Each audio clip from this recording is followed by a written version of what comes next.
Aquí estamos cómodamente en nuestro living, Cata, ya chusmeando desde que terminó el bloque anterior con Alfredito Echegaray. Le damos un fuerte aplauso.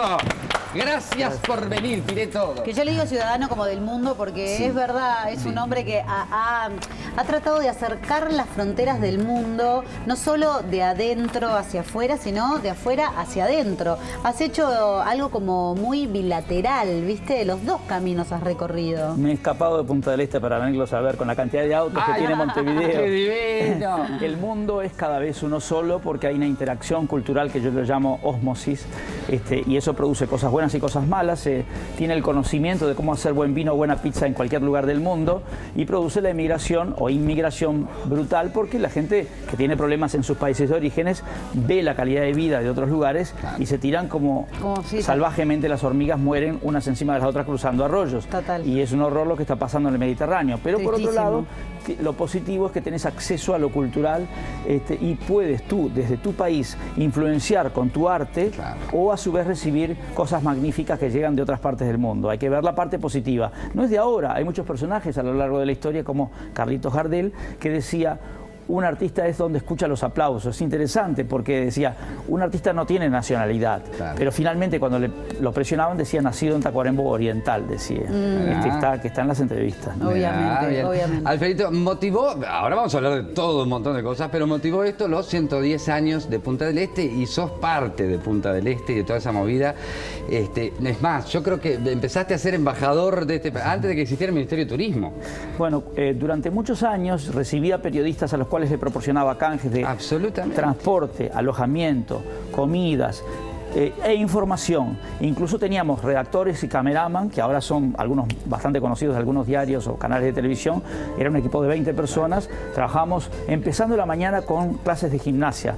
Yo decía un poco en broma que bueno le vendría a todos los legisladores a hacer gimnasia para empezar la mañana, así concentras sus energías en todas cosas positivas y generás como mejor onda. Sí, totalmente. Energía. Nos enseñan en los colegios muchas cosas vinculadas a la historia, etcétera, pero no nos enseñan a convivir, a alimentarnos, a dormir y fundamentalmente a investigar. En esta entrega de premios... Esto fue una iniciativa de la Intendencia y el Conrad. En realidad Punta del Este no tiene 110 años, tiene mucho más años y se llamaba antes la Punta del Este. Pero esto es la formalidad en la cual Punta del Este concluyó el juicio con la familia Lafone y pasó, que era dueña de la Punta del Este. Por eso es que se le llama 110 años, pero en realidad tiene más años. Este grupo gardeliano trabajó años con nosotros en diferentes congresos. Y a toda esa prensa la atendíamos porque no había una estructura ágil de parte de autoridades en ocuparse de ella.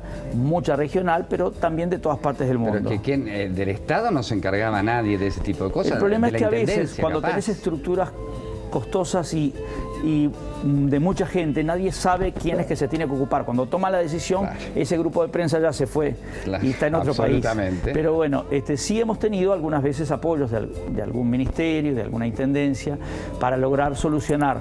Era básicamente un solucionador de los problemas ajenos. Entonces le informábamos diariamente a la prensa lo que pasó ayer, lo que pasa hoy, lo que pasa mañana, y le dábamos el plan de todo lo que iba a pasar en el verano, clasificado por acontecimientos culturales, sociales, empresariales y deportivos. Nada de política ni de chusmería. Pero eso hoy no se hace. No, nosotros seguimos haciendo un servicio gratuito y diario con una sola persona y además lo hacemos en varios idiomas.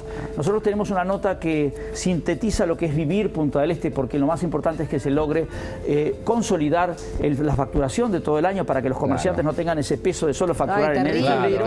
Y la nota vivir está en 5 idiomas, en italiano, francés, inglés, portugués y español. Así que si querés te la pasamos. Pero sintetiza básicamente qué es la calidad de vida. Calidad de vida hoy en día es ser dueño de tu tiempo y la libertad de usarlo. ¿En qué entorno? En la naturaleza. ¿Y por qué la naturaleza, las olas, el amanecer o la puesta de sol, o los sonidos de los pájaros en vez de las alarmas, en vez de ese bullicio de autos que te da la ciudad, los grafitis y la mugre? Porque durante 2 millones de años de la existencia del ser humano, entre 500.000 y 3 millones de años, Punta del Este ofrece naturaleza y nuestro todo nuestro organismo está acostumbrado a la naturaleza y en 50 años no nos podemos acostumbrar a los ruidos, a los campos electromagnéticos, al estrés del tránsito. Por eso te da calidad de vida Punta del Este. Y hoy en día hicimos otra lista que se llama ¿Qué hacer todo el año? Y tiene más de 200 cosas que podés hacer. Desde clases de ballet o costura, desde buceo o clases de piloto de avión y helicóptero, desde clases de tango. Shakira tomó en Punta del Este clases de percusión y de tango. Curiosidades. ¿Y se está incrementando la actividad entonces en invierno? Notoriamente. ¿Sí? Lo que faltaba, por ejemplo, que voy a tratar de colaborar, ya trabajo colaborando con Destino Punta del Este, es que el centro de informes sintetice toda y la ordene la información de la Intendencia, del Ministerio de Turismo y de todos los privados que hacen cosas. Tienen folletitos sueltos, los vamos a ayudar, vamos a coordinar porque nada mejor que el trabajo de equipo. Ahora, pero espera, porque yo soy vieja chusma, ¿no? Sí. Alfredito Echegaray hace todo esto, pero uno que tiene que pensar, Alfredito Echegaray es multimillonario y no tiene nada que hacer y se dedica a esto. ¿Alguien colabora? Lo hice toda la ¿Tiene vida, algún no se retorno? necesita dinero, se necesita ganas. Lo que tú querés hacer requiere de pasión, ganas y el tiempo siempre, bueno, me levanto muy temprano. Ahora solo a las 7, 6 y media porque se enoja mi novia si me levanto más temprano, pero si me dejas a las 5 estoy levantado, incluyendo los domingos, y por supuesto que además de no acostarme muy tarde, si me llegare a acostar tarde, muy rara vez, duermo siesta, claro, se compensa. Igual tenés una energía de esas. Claro, por favor. Sí. Y es de tenés que canalizarla. Yo soy de los que piensan que si no canalizas tu energía, implosiona, se va para adentro, entonces vienen todos esos problemas de insomnio, ataques entonces de vos pánico. lo que hacés es para afuera. Sí, yo bueno, vos venís de una familia bailo, también. canto, todo, no me importa. Claro, pero escribo música, candombe para Carlitos. Pero venís de una familia, aparte, acostumbrada a vivir como de puertas abiertas. Una familia donde mamaste mucho la cultura, la música. Sí, hace más de 100 años que ya era. Mira, mi madre era filatelista, bailaba ballet, jazz, zapateo americano, flamenco, todos tocábamos, hacíamos guitarreadas en casa con amigos. Esa casa de Mercedes, la veo conservamos. siempre. Y esa casa era del dueño, mi abuelo y bisabuelo del Teatro Solís, Pedro y Alfredo Echegaray, que eran abogados. Pedro fue pacificador, llevaba los mensajes de Valle a Sarabia, en épocas en que no tenían confianza porque distorsionaban los mensajes y confiaban en él. Y además tenía la primera Conaprole. La Conaprole era una empresa privada, no sé si era la Lechería del Uruguay o algo así, cuya oficina estaba en la avenida de Uruguay entre Paraguay y Rondó. Y Conaprole expropió diferentes lecherías para iniciarse. Entre otras curiosidades de la historia. Ahí en la casa de Mercedes trabajaste un buen tiempo también. Sí, no solo eso, sino que además se grababa La vida de Borges. ¿Por qué? Porque la BBC de Londres financió el documental sobre su vida, pero los técnicos ingleses no lo dejaban entrar en la Argentina porque era un año después de la Guerra de las Malvinas, marzo del 83. La Guerra de las Malvinas fue en marzo del 82. Claro. Entonces se grabó otra película francesa, Transatlantique. Y la casa, porque es una belleza por dentro, la conservás con los muebles, todo. Hicimos conciertos, Gerardo Marandino, bueno, tú lo conoces mucho a Raúl Medina, Federico García Vigil, vinieron el año pasado y otros años. Se abre para cosas es una puntuales. casa de artistas. Sí. Han venido muchos personajes, por supuesto, Petru. Y ¿no? está conservada. Petru, por supuesto, no pues amigo de la familia. Está conservada, precioso. Ay, es una belleza. Alfredo, no quiero que nos digan que nos van a sacar del aire antes de hablar de un montón de cosas. Por ejemplo, todo este tema del aire. Sí, antes para redondearlo de Punta del Este, se habla a veces, especial ahora, en la presentación esta se habló de personajes de los últimos 20 años, pero si hablas de 110 años, además de personajes recientes, desde la época de Vinicius de Moraes, desde, por supuesto, Lindman en la década del 50 y 60, Mauricio Lindman, que fueron comerciantes pero que hicieron mucho marketing, del príncipe Rodrigo Darenberg, etcétera, etcétera, Carlitos Perciabal, etcétera, etcétera, etcétera. Hay 80 años de personajes que, con sus contactos y movida social, movieron Punta del Este, desde Madame Pitó, por supuesto, más adelante, los Sader, los Gatás, etcétera, pero más para atrás, Juanito Domínguez, hay más de 100 personajes, Juan Bautista Gorlero, hijo de la calle Gorlero, no estaba en homenaje al que más hizo por Punta del Este, ese fue de los primeros intendentes. Entonces, Punta del Este tuvo centenares de personajes que a través de su movida social hacían que más y más porteños vinieran, y además los médicos que mandaban a sus enfermos, especialmente de los pulmones, a que los aires marinos yodados los curaran, y algo lograban, porque tú sabes que no es de ahora. Médicos de hace... Yo también me decía que estoy horrible. Espera, Alfredo, pero y todo eso, por ejemplo, todo ese bagaje que vos tenés en la cabeza, ¿está plasmado? Esa información está toda, por ejemplo, en el Museo del Mar. Un libro? Y después ya estoy escribiendo un libro, pero es un poco más que Sí, eso, ahora te cuento. Tengo 60 capítulos prontos, pero van a ser unos 300 capítulos cortos porque la gente hoy no tiene tiempo, entonces podés leer 10 minutos, tenés un principio y final, y el eje del libro es cómo transformar lo negativo en algo positivo basado en historias reales. El solucionador tendría que ser. Pero el primer libro arranca en inglés, en la web, por cábala, ¿no? Porque nadie es profeta en su tierra, así que hay que hacerlo interesante para un japonés o un australiano, que aporte algo. No voy a hacer un libro social que no sirve para nada. Claro. El libro tiene que dejar algo que haga que la vida de los otros seres humanos en el planeta de alguna manera pueda ser mejor.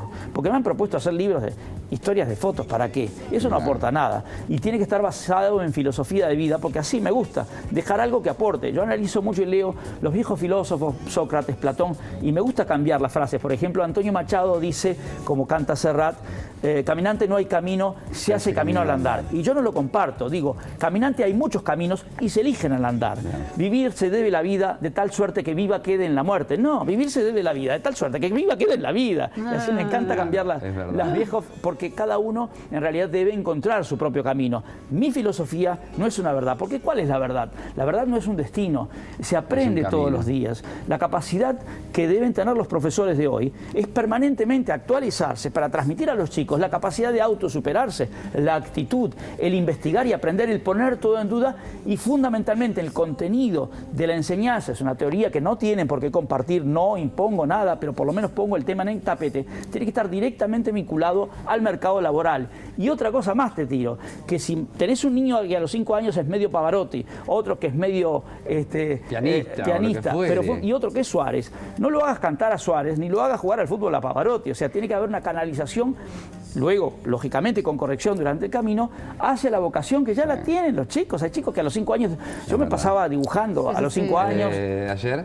el chiquirín que fue, que quiere ser cocinero. Increíble. De 12 años. Bueno, pero si le incentiva, ¿viste? Que entonces, ¿por qué los chicos abandonan la educación secundaria y estamos, dicen, no sé si es cierto, poco menos que últimos en toda Latinoamérica en la culminación de enseñanza secundaria? ¿Por qué?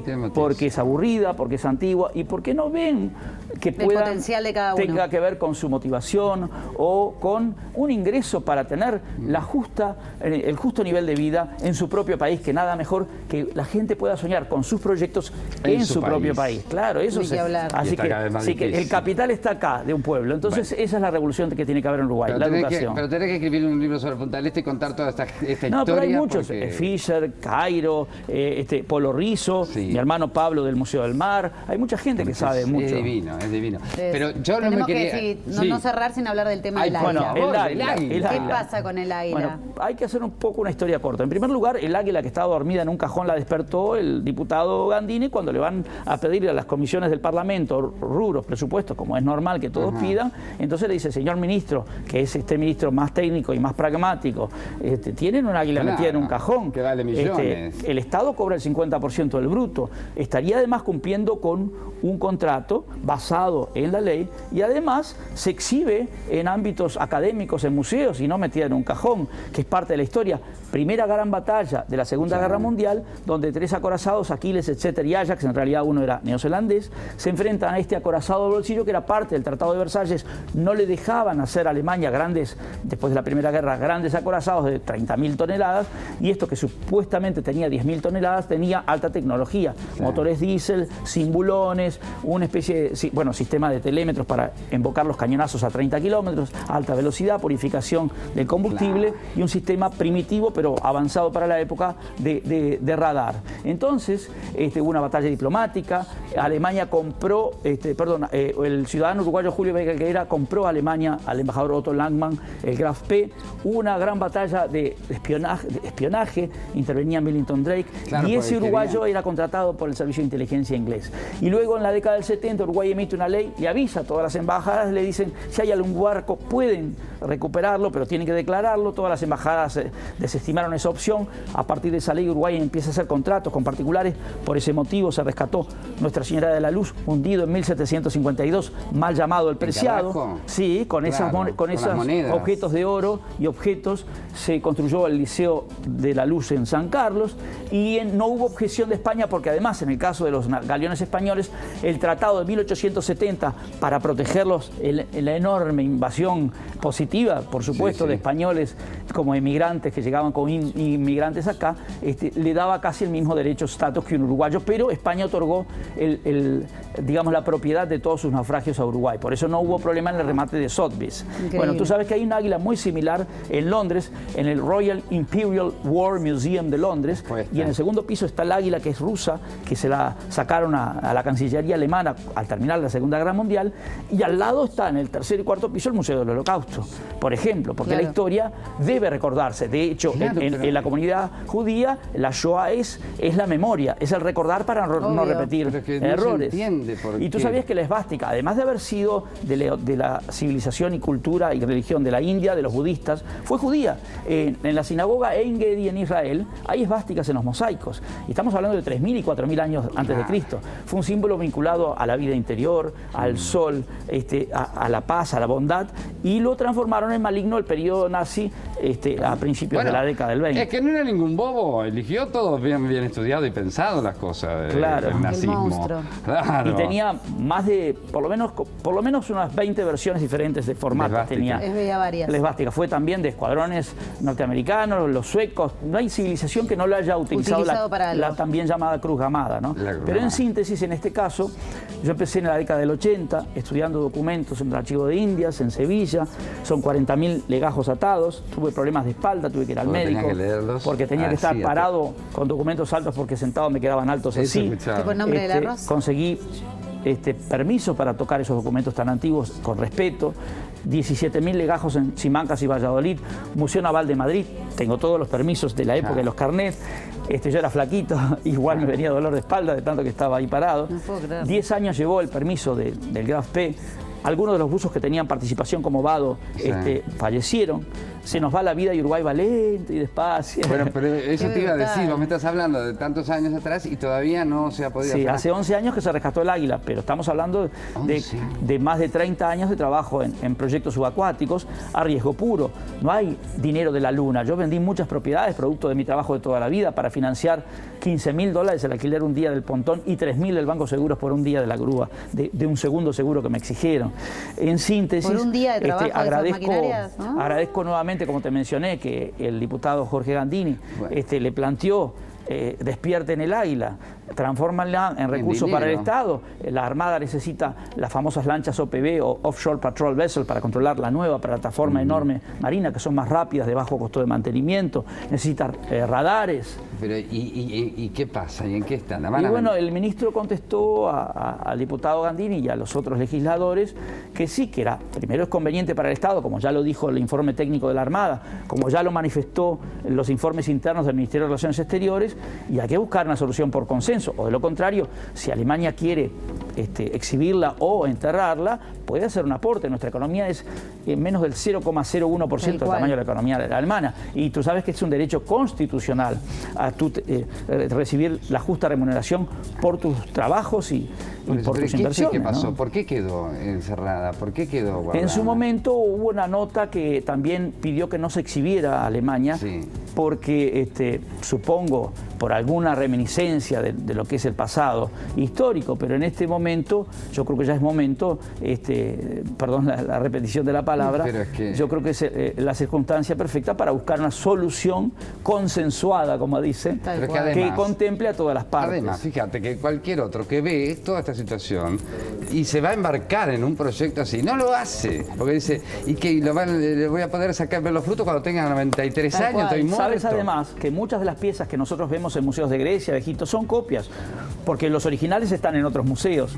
Ahora hay un equilibrio en eso, pero la cabeza de Nefertiti no la tiene Egipcio, la tiene Alemania, y así muchas cosas. Y una copia de un bronce es idéntica al original. El David es una copia. Claro. Y además, en este caso, no es parte de la historia propia del Uruguay, sino que fue una batalla de los aliados. Uruguay era neutral en esa época, ¿no? Hay muchas más historias. Esto da para una película. La que se hizo es bastante mala, pero hay guión que puede incluir un guión de cine, hasta historias de amor, porque iban las uruguayas a conquistar y lo lograron. Casaron por lo menos a 2 al sanatorio, a los alemanes. Bueno, eran chicos de 18 años promedio, ¿no? Hay en el cementerio, hay toda una parte donde están los marinos también Sí, algunos fueron para Argentina, otros quedaron acá y otros se fueron a Alemania a continuar la guerra. Eso es parte de nuestra historia. El capitán Langsdorff era considerado el caballero de los mares, hacía el saludo militar tradicional, y se suicidó, hundió el barco y se suicidó en Buenos Aires. Su hija ha venido muchas veces a Uruguay, ha visitado el Yacht Club y el Museo Naval, que recomiendo mucho en Luis Alberto Herrera, casi la Rambla. Donde empieza Luis Alberto Herrera. Sí, que Ahí está, hay uno de los cañones, hay también. mucho material del GAFP. Qué brutal. Alfredo, fueron 2 casos que nombraste que son acá cercanos y en los cuales trabajaste, pero ¿hay más? Porque yo sé que estudiaste muchísimo. Yo tengo declarados más de 250 naufragios ¿Acá? en el Río de la Plata. Yo estimo que tiene que haber cerca de los 400. No necesariamente tienen valor comercial, pero sí tienen valor cultural porque es información. Claro, tal Se cual. hace un mapeo bajo el agua para preservar la información. Hay que hacer un plan para conservar las piezas porque algunas, no el bronce, se deterioran, por ejemplo el hierro, pero cuanto más se deje, más se deteriora. El primer paso, que en eso está de acuerdo el presidente de la Comisión de Patrimonio, el arquitecto Nelson Inda, que es amigo, es hacer un relevamiento y un inventario. Primero, a ver qué hay, y el ideal sería buscar un equilibrio donde las operaciones puedan autosustentarse, ¿no? Y armar una escuela de arqueología donde haya un profesor pago y los alumnos, algunos becados y otros paguen. Pues ¿sabés la cantidad de cosas, no solo del barco, me refiero a objetos que iban en el barco? De todo, hay pedazos de iglesias, de botellas, campanas, y piezas para construir iglesias. cosas que eran importaciones muchos que hacían cañones. para acá y no llegaron. Ni que hablar. Objetos vinculados a la vestimenta de la época, vasija, Claro. vasijería. Todo eso me Sí, refiero. se deteriora, por supuesto no queda nada de lo que sea un sable que da la empuñadura nada más, pero muy interesante. No, es espectacular. Todo Pero eso y una se pena, habrá que- porque mientras no se haga un trabajo serio, controlado, Se pierde, equilibrado aparte. entre privado y el Estado, o se roba. Claro, o se roban, ¿De es qué peor. ministerio depende Eso es esto? Ministerio de Cultura, Armada Nacional, Comisión de Patrimonio, digamos que son varios que intervienen de diferente manera, ¿no? No hay ninguna comisión o Es la Comisión de oficina Patrimonio que específica. controla que se conserve la información y se preserven las piezas. Pero no hay ninguna específica de naufragios. Bueno, en la de Armada, rescate pero yo de- creo que ya se desarmó, había una oficina específicamente de eso. buques hundidos. Eso. Sí. Eso. Yo dejé de trabajar en ese proyecto porque, en síntesis, me cansé. Y bueno, y claro, Pero es lo que termina, te digo. claro. Me cansé. O sea, desestimulante. yo ahora lo único que quiero es disfrutar de la naturaleza, una charla con amigos. Yo me cansé de soñar en proyectos en nuestro país. Me cansé, de verdad. Y no te puedes imaginar la cantidad de cosas que inicié. Tú conociste Sí. Aras del Lago. Y que quedaron Yo hice, truncadas. soy récord mundial de Guinness por el rally expedición, digamos. Alaska Tierra del Fuego, que cumple 30 años en este momento. Salimos del norte de Alaska, 35.000 kilómetros. Hicimos Alaska, Canadá, Estados Unidos, México, Guatemala, Honduras, Nicaragua, Costa Rica, Panamá, Colombia, Ecuador, Perú, Chile y Argentina. Algo que hicieron a caballo, en forté, en bicicleta, en moto, y un inglés lo hizo caminando. Ese tiene mérito. Lo nuestro es más fácil, en Land Rover. Pero Qué increíble Esto eso. fue caminando. El The Longest Walk, la caminata más larga, el tipo tardó 6 años y tuvo 2 hijos en el camino. ¿Pero qué es todo eso? No. Es el sueño de una persona. Queremos que cada niño tenga su sueño y se transforme mañana en Bill Gates o en cualquier personaje de estos, creador de Zuckerberg, de Facebook. Pero sí no hay que bajar los brazos en que hay que cambiar las estructuras de manera de que estimulen. Abrir las mentes, primero, Para abrir las estimular. mentes. Y eso no tiene colores políticos, no es ni de izquierdas ni de derechas. Obvio. Por favor, basta de colores políticos, anímense a soñar. No. Soñemos, yo le llamo utopía, un Uruguay que todos imaginamos, usted y, pero que se hace difícil después concretar por la cantidad de intereses, la falta de aprender a trabajar en equipo, el buscar una solución que no necesariamente perjudique a la gente, porque tú puedes decir, bueno, esto a corto plazo, a mediano y a largo plazo. ¿No? La ciudad de Montevideo, ¿por qué está poco amable? Y no estoy hablando en contra del intendente, que es gran amigo. Porque tenemos que poner un transporte público tan bueno que se lo tome el tipo más rico de Carrasco y se venga en ese trencito eléctrico hasta la Ciudad Que Vieja. elijas. Que no traigan Total. auto. Elija dejar tu auto y venir a otro tipo de transporte. No puede ser que Totalmente. está saturado En de autos. distancias Eso tan- quita calidad de tan vida. pequeñas. Y quita que el señor, papá y mamá no estén más con sus hijos. Tiempo. Más horas. El tiempo Tiempo tiene un real. valor. Y te voy a cerrar con esto porque Sí. a mí me gusta incorporar el humor a veces. Yo Sí. siempre digo que cada uno tiene su propia águila, que su propio sueño, su propio, Sí. dice Carlitos Páez, hijo, su propia cordillera, lo dicen los de los Claro. Andes. Bueno, cuando di una charla, que hago muchas charlas de motivación en Uruguay sin costo ninguno, en las universidades de la empresa, etcétera, en la UTU, a veces de relaciones públicas, pero mucho de marketing y mucho de motivación, para contagiar entusiasmo, ¿no? Para que luego se anime cada uno a lograr su propio proyecto. Cuando di la última charla en arte y diseño, que me invitó Flores, Sí, y ahí me en la puse Rambla. arquitectura de la vida. Y entonces, arquitectura, como eran todos arquitectos, arquitectura de la vida. Pero bueno, hablando por supuesto de arquitectura, que es un tema que me apasiona, de jardinería, etcétera, de paisajismo, pero culminé diciéndoles, bueno, tuve que atender en 3 oportunidades a David Rockefeller, que ahora falleció a los 101 años, había cambiado como 6 veces el corazón. Y este señor, polémico, pero internacionalmente muy célebre, millonario, no sé cuánto dinero tendría, pero yo decía, bueno, tiene miles de millones de dólares. Y él me propuso donar ese dinero a una sola persona, pero a cambio pide un enroque como en el ajedrez, que cambiás Sí. las piezas, la torre por la reina. Entonces, este es el enroque que propone David Rockefeller. Ustedes tienen 20, 30, 40 años, muy bien. Él les dona toda su fortuna, pero ustedes le dan su edad y con su fortuna vienen los 101 años. Ah, no, dice Nadie todo el mundo, quiere. nadie quiere. Digo, entonces todos ustedes son millonarios y no se dan cuenta. Claro, brillante, gracias. Alfredito, esperemos que se solucione todo eso pronto y tengamos buenas noticias y podamos ver que un proyecto termina. No, no el mío, el de todos. Que No, cada un niño proyecto. tenga su proyecto y su sueño, que sea capaz de, a partir de vivir, tú mencionaste Pirarajá, Claro. Reboledo, Barriga Negra, lugares que yo Claro. conocía del chico, puedan exportar su creatividad hacia el mundo desde Sí. hoy a través de la web, pero sigan en familia, que es la cosa más bonita que hay, o con sus amigos y su pueblo. No precisan defenderse como el caricaturista que estuvimos el otro día, ¿Cómo no? uruguayo, que está acá y sigue Para- trabajando. Para lo cual Trabaja hay que para todos lados. cambiar. Y claro, a los veteranos, tú puedes ser un joven de 80 o un viejo de 20. Bueno, aquellos que tienen la cabeza abierta no tienen problema, pero a muchos nos cuesta entender que el mundo va cambiando y necesitamos darle calidad de vida. Y el capital no es el petróleo ni es el ganado. Es el humano, Por sí. supuesto, Obvio. es acá. Por eso salieron intelecto. adelante a tal velocidad después de estar destrozados Japón y Alemania. Esa capacidad de trabajo, ¿no? Es admirable. Entonces es admirable. necesitamos crear... Ay, nosotros tenemos ese potencial, somos tan Claro. poquitos. ¿Y qué pasa? Estamos tan Somos tan trancados. nabos. tan Para mí el trancados. mejor profesor es aquel que pueda lograr que su alumno lo supere. Claro. O sea, que tiene que tener una curva de crecimiento basado en que permanentemente investiga, todo lo pone en duda y es hipercreativo. Porque la creatividad la tienes en la actitud, después mirás para adelante o para afuera a tu alrededor y en la naturaleza tenés la fuente de inspiración. Total. Está todo. Siempre ir a más. Gracias, Alfredito. Absolutamente. Muchísimas gracias. Un Alfredo. placer, un placer. Catilla, Nos vamos a una pausa. y ya volvemos. Queda más día a día. Junto a vos. Ah.